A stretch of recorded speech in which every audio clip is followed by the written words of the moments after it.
പറയുകയല്ല. റസൂലുള്ളാഹി സ്വല്ലല്ലാഹു അലൈഹി വസല്ലമ തങ്ങൾ 53-ാമത്തെ വയസ്സിൽ മദീനയിലേക്ക് ഹിജ്റ പോകുന്നതിന്റെ ഒരു കൊല്ലം മുൻപ് റജബ് 26 അസ്തമിച്ച രാവിൽ അല്ലാഹു തമ്പുരാൻ തന്റെ അടുക്കലേക്ക് നബിയെ വിളിക്കുകയാണ്. അവിടുത്തെ ജീവിതത്തിലെ ഏറ്റവും സങ്കടകരമായ ഒരു സാഹചര്യമായിരുന്നുവല്ലോ അത്. അവിടുത്തെ ഭാര്യയായ ഖദീജ ബീവി ലോകത്തോട് വിട പറഞ്ഞു പോയി.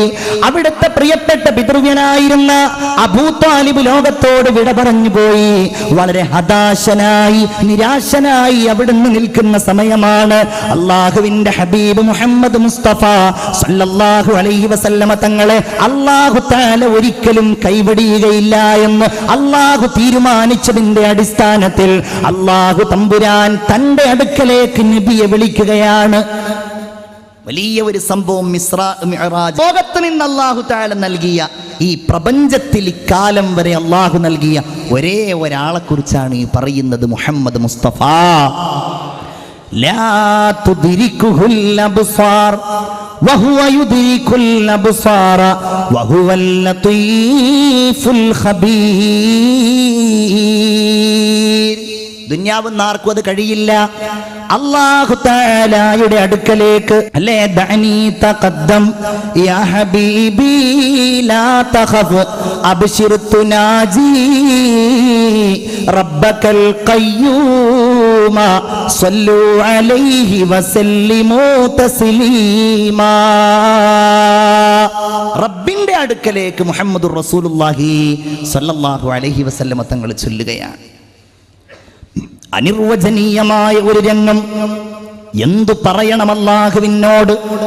നിങ്ങൾ ആലോചിച്ചു നോക്കൂ. ഒരു പ്രധാനപ്പെട്ട വ്യക്തിയെ നമ്മൾ കാണുമ്പോ ആ വ്യക്തിക്ക് നമ്മൾ അഭിവാദ്യം അർപ്പിക്കാറില്ലേ? സലാം പറയുന്നതിനേക്കാൾ അപ്പുറത്ത് പ്രാധാന്യപൂർവം പലപ്പോഴും നമ്മൾ സമ്മാനങ്ങൾ നൽകാറില്ലേ? എന്നാൽ അല്ലാഹുവിന്റെ റസൂല് എന്താണ് അവിടുത്തേക്ക് സമ്മാനമായി നൽകുക? അല്ലാഹുവിന് എന്താണ് സമ്മാനമായി നൽകുക?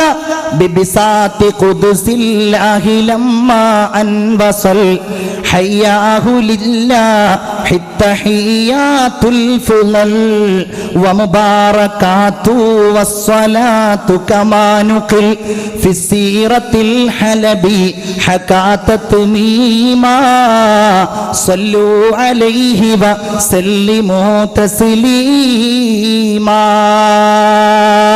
അല്ലാഹുവിന്റെ റസൂൽ ഇങ്ങനെ കടന്നു ചെല്ലുകയാണ്. അല്ലാഹുവിനെ അഭിവാദ്യം ചെയ്യുകയാണ്. അത്തഹിയ്യാത്തുൽ മുബാറകാത്തു അസ്സലവാത്തു ത്വയ്യിബാത്തു ലില്ലാഹ്. എല്ലാ കാഴ്ചകളും എല്ലാ അനുഗ്രഹങ്ങളും ഈ ലോകത്തുള്ള എന്തെല്ലാം നന്മകളുണ്ടോ അത് മുഴുവൻ ലില്ലാഹ്, അല്ലാഹുവേ നിനക്ക് മാത്രമാണ്.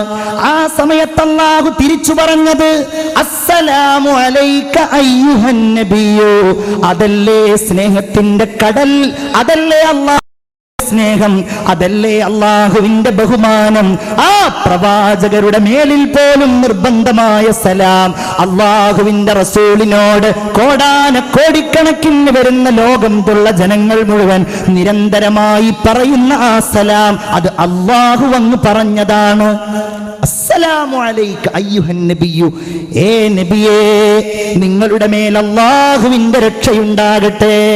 പക്ഷേ ഇത് കേട്ടപ്പോൾ റസൂലുള്ളാഹിക്ക് ഒരിക്കലും എനിക്ക് മാത്രം രക്ഷ ഉണ്ടായാൽ പോരാ എന്നുള്ള വിചാരമാവുന്നത്. അവിടുന്ന് അങ്ങനെ തന്നെയാണല്ലോ. ഒരിക്കലും സ്വന്തത്തെക്കുറിച്ച് ആലോചിക്കുകയും ആ സ്വന്തത്തിൻ്റെ സുരക്ഷ മാത്രം ലക്ഷീകരിക്കുകയും ചെയ്യാത്ത ലോകത്തെ ഒരേ ഒരു നേതാവ് നമ്മുടെ ഹബീബ് മുഹമ്മദ് മുസ്തഫ. അതിൻ്റെ ഒരു തെളിവ് കൂടെയാണ് നമ്മൾ നിസ്കാരത്തിൽ പറയുന്നത്. അതിൻ്റെ ഒരു തെളിവാണത്. നോക്കൂ നിങ്ങൾ, ഞാൻ പറയേണ്ടതില്ലല്ലോ. ഓരോ ഘട്ടത്തിലും ഓരോ സന്ദർഭത്തിലും നമ്മെ ഓർത്തയാളാണ്, നമുക്ക് വേണ്ടി ദുആ ചെയ്തയാളാണ്. ഒരു സ്വഹാബി പറയുകയാണ്, ഒരിക്കൽ ഞാൻ നബിയോടുകൂടെ പരിശുദ്ധമായ ജന്നത്തുൽ ബഖീഅ സിയാറത്ത് ചെയ്യാൻ പോയി. ഒരുപാട് സമയം അവിടുന്ന് ദുആ ചെയ്തു. ഒരുപാട് ദുആ ചെയ്ത് അവിടുത്തെ കവിൾ തടങ്ങളിലൂടെ കണ്ണീരിങ്ങനെ ചാലിട്ടൊഴുകാൻ തുടങ്ങി. ദുആ ചെയ്ത് അവിടെ ഉണ്ടായിരുന്ന മുഴുവൻ ഖബറാളികൾക്കും സലാം പറഞ്ഞ് അവസാനം ഞങ്ങളുടെ നേരെ തിരിഞ്ഞവിടുന്ന് പറയുകയാണ്, വദിത്തു അന്നാ ഖദ് റഅയ്നാ ഇഖ്വാനനാ, ഞാൻ എൻ്റെ സഹോദരന്മാരെ കണ്ടുമുട്ടിയിരുന്നെങ്കിലെന്ന് മോഹിക്കുകയാണ്. എൻ്റെ സഹോദരന്മാരെ ഞാനൊന്ന് കണ്ടിരുന്നെങ്കിലെന്ന് മോഹിക്കുകയാണ്. കൂടെയുള്ള സഹാബികൾ ചോദിച്ചു, നബിയേ അവലസ്നാ ഇഖ്വാനക യാ റസൂലല്ലാഹ്, ഞങ്ങളല്ലയോ നബി അങ്ങയുടെ സഹോദരന്മാർ? അല്ല, നിങ്ങൾ എൻ്റെ സഹോദരന്മാരല്ല. എൻ്റെ സന്തോഷത്തിൽ എൻ്റെ കൂടെ നിന്നിട്ടുണ്ടായിരുന്ന, എൻ്റെ ദുഃഖത്തിൽ എൻ്റെ കൂടെ നിന്ന എൻ്റെ പ്രിയപ്പെട്ട കൂട്ടുകാരാണ് നിങ്ങൾ. എൻ്റെ സഹോദരന്മാരെന്ന് പറയുന്നവർ അവരെ ഞാൻ കണ്ടിട്ടില്ല.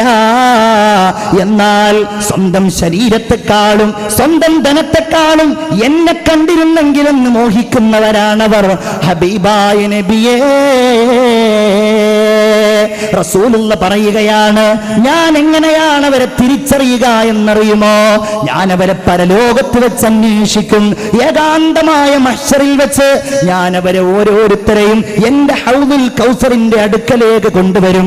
നബിയേ, എങ്ങനെയാണ് നിങ്ങൾ അവരെ തിരിച്ചറിയുന്നത്? അങ്ങവരെ കണ്ടിട്ടില്ലല്ലോ, അങ്ങവരെ ദർശിച്ചിട്ടില്ലല്ലോ, പിന്നെ എങ്ങനെയാണ് അങ്ങവരെ തിരിച്ചറിയുന്നത്? അവിടുന്ന് പറയുകയാണ്, ഉർറൻ മുഹജ്ജലീന ബിആസാരിൽ വുളൂ,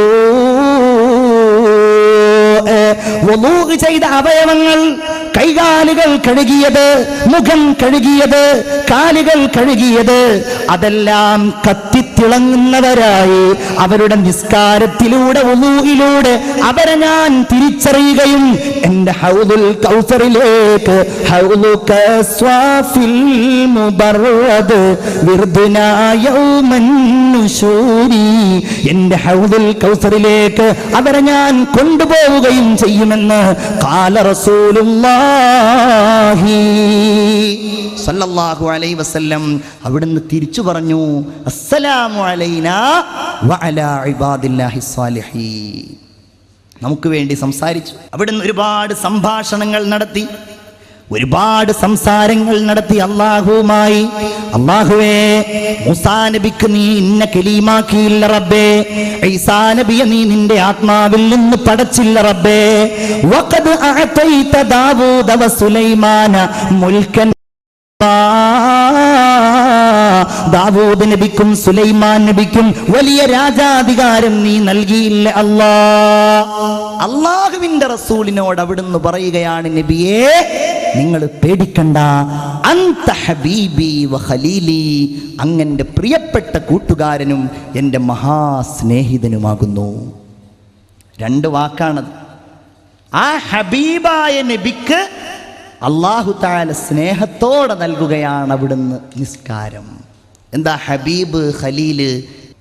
ഹബീബ് പണ്ഡിതന്മാർ ഈ രണ്ട് വാക്കിനെയും വിശദീകരിച്ചിട്ടുണ്ട്. ആരുടെ ഇഷ്ടത്തിനനുസരിച്ചാണോ അല്ലാഹു തആല തൻ്റെ തീരുമാനങ്ങൾ എടുക്കുന്നത്, ആ ഇഷ്ടത്തിൻ്റെ ഉടമയാണ് ഹബീബ്. മുഹമ്മദ് മുസ്തഫ സല്ലല്ലാഹു അലൈഹി വസല്ലം അല്ലേ, കുന്തു കൻസം മഖ്ഫിയ, ഞാൻ മറക്കപ്പെട്ട ഒരു നിധിയായിരുന്നു. അങ്ങനെ ഞാൻ എന്നെ അറിയാൻ വേണ്ടി ലോകത്തെ മുഴുവൻ സൃഷ്ടിച്ചു. അതിന്റെ കാരണക്കാരനായി ഞാൻ സൃഷ്ടിച്ചത് ഗർത്തൂന ഹോതാ തോ ദുനിയാ തി ഖാലി, സാരേ നബി തേരെ ദർ കെ സവാലി. ഇല്ലായിരുന്നെങ്കിൽ ലോകം ഉണ്ടാകുമായിരുന്നില്ല. മുഹമ്മദുർ റസൂലുള്ളാഹി സ്വല്ലല്ലാഹു അലൈഹി വസല്ലം ഹബീബാണ്. അള്ളാഹുവിന്റെ ഇഷ്ടത്തിനനുസരിച്ച് ആരാണോ തന്റെ തീരുമാനങ്ങളെ ക്രമപ്പെടുത്തുന്നത്, ആ വ്യക്തിയാണ് ഖലീൽ. ഉദാഹരണമാണ് ബഹുമാനപ്പെട്ട ഖലീലുല്ലാഹി ഇബ്രാഹിം അലൈഹിസ്സലാം. റസൂലുള്ള രണ്ടും ആയിരുന്നു. റസൂലുള്ള